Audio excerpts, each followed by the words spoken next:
Sir నమస్తే అండి. నమస్కారం అండి. ఎన్నో రోజుల నుంచి ఎదురు చూస్తున్నటువంటి గాలి జనార్దన్ రెడ్డి గారి కేసుని నాంపల్లి సిబిఐ కోర్టు తీర్పిచ్చింది. మొత్తానికి 5గురికి 16 సంవత్సరాల తర్వాత 16 సంవత్సరాల తర్వాత కొంతమందికి శిక్ష వేసింది. A1, A2, A3, A4, A5ని. ఇప్పుడు ఇది సంచలనంగా మారిన తర్వాత అందరి చూపు జగన్ గారి వైపు పడింది.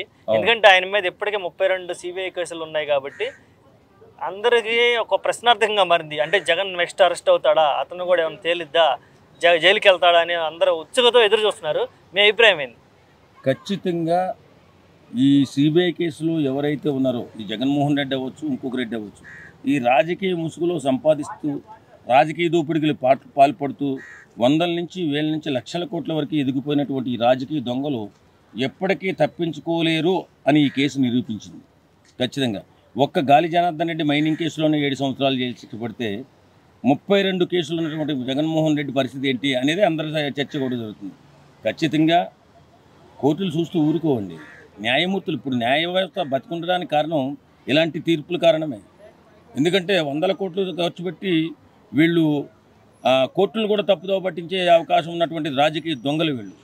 ఇలాంటి దొంగలు రేపొద్దున్న ఎంతకైనా తెగిస్తారనే నానుడు ఉంది అందరికీ. ఎందుకంటే జనార్దన్ రెడ్డి కేసులో కొన్ని కోట్ల రూపాయలు ఇచ్చి బెయిల్ తెచ్చుకోవాలని ప్రయత్నం చేసినటువంటి వ్యక్తి గాలి జనార్దన్ రెడ్డి.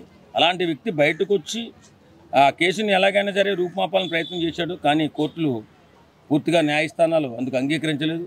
మళ్ళీ గాలి జనార్దన్ రెడ్డి ఏం కోరాడు? సార్, నేను రాజకీయంగా నేను ఎంపీగా పనిచేశాను, ఎమ్మెల్యేగా సేవ చేశాను, మంత్రిగా సేవ చేశాను, కాబట్టి నాకు ఏదన్నా శిక్ష తగ్గించాలని అడిగాడు. నువ్వు సేవ చేసిన మాట వాస్తవమే, కానీ దోపిడీ చేసింది కూడా నిజమే కదా. మరి అలాంటప్పుడు నీకు యావజ్జీవ కారాగార శిక్ష నేను ఎందుకు విధించకూడదని అడిగారు జడ్జి గారు. చూడండి ఎంత తీవ్రమైన కేసు. ప్రజాధనాన్ని దుర్వినియోగం చేసిన ఎవడైనా సరే శిక్షించబడతాడు. అలాగే 32 కేసుల్లో ఉన్నటువంటి జగన్మోహన్ రెడ్డి రేపొద్దున 100 సంవత్సరాలు పైబడి శిక్ష పడతాడు. ఎందుకని చెప్తున్నా? ఒక్క కేసులో 7 సంవత్సరాలు పడితే 32 కేసులు ఎన్ని పడుతుంది? కాబట్టి ఈ రాజకీయ దొంగల వల్ల పేద ప్రజలు ఎంత అన్యాయం అయిపోతున్నారో ఇప్పటికైనా గ్రహించాలి అందరూ. ఎందుకంటే 100ల నుంచి 1000 కోట్లు సంపాదించేస్తున్నారు వీళ్ళు.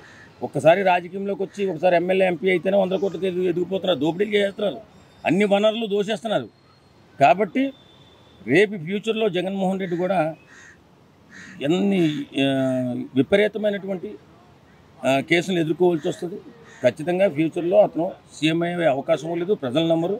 ఈరోజు జగన్మోహన్ రెడ్డికి జరిగిన పనిష్మెంట్ గాలి జనార్దన్ రెడ్డికి వచ్చినటువంటి పనిష్మెంట్ 100 రెట్లు జగన్మోహన్ రెడ్డికి వస్తుంది.